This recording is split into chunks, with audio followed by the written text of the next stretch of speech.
નમસ્કાર, હું રાજ. આપ જોઈ રહ્યા છો spark today news. Eid ul Fitr પર્વ નિમિત્તે બોડેલી અને જબુગામ સહિત સમગ્ર વિસ્તારમાં મુસ્લિમ સમાજ દ્વારા હર્ષ અને ઉત્સાહ સાથે ભવ્ય ઉજવણી કરવામાં આવી. વહેલી સવારથી જ મસ્જિદોમાં મોટી સંખ્યામાં મુસ્લિમ ભાઈઓ એકત્ર થઈ ઈદની વિશેષ નમાઝ અદા કરી હતી. એક મહિના સુધીના પવિત્ર રમઝાન રોઝા પૂર્ણ થયા બાદ ગઈકાલે ચાંદ દેખાતા આજે વહેલી સવારથી જ મસ્જિદોમાં મુસ્લિમ ભાઈઓ એકત્ર થઈ નમાઝ અદા કરતા જોવા મળ્યા હતા. બોડેલીની જુમ્મા મસ્જિદ, કુબેરનગર સ્થિત મસ્જિદે રઝા, મદીના મસ્જિદ, અલીપુરા સ્થિત નૂરાની મસ્જિદ, અહેમદી મસ્જિદ તેમજ રામનગરની મસ્જિદે શેખુલ ઇસ્લામ સહિત વિવિધ મસ્જિદોમાં વિશેષ નમાઝ અદા કરવામાં આવી હતી. નમાઝ પૂર્ણ થયા બાદ સમગ્ર દેશમાં સુખ, શાંતિ અને ભાઈચારો જળવાઈ રહે તે માટે પ્રાર્થના કરવામાં આવી.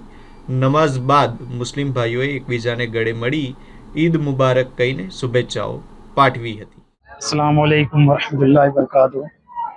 आज ईद उल फित्र का दिन है। यौम ईद उल फित्र मनाने जबूगाम के तमाम मुस्लिम जमात यहाँ इकट्ठा हुई उमर शहीद बाबा की बारगाह में और हमने ईद उल फित्र की नमाज़ अदा की।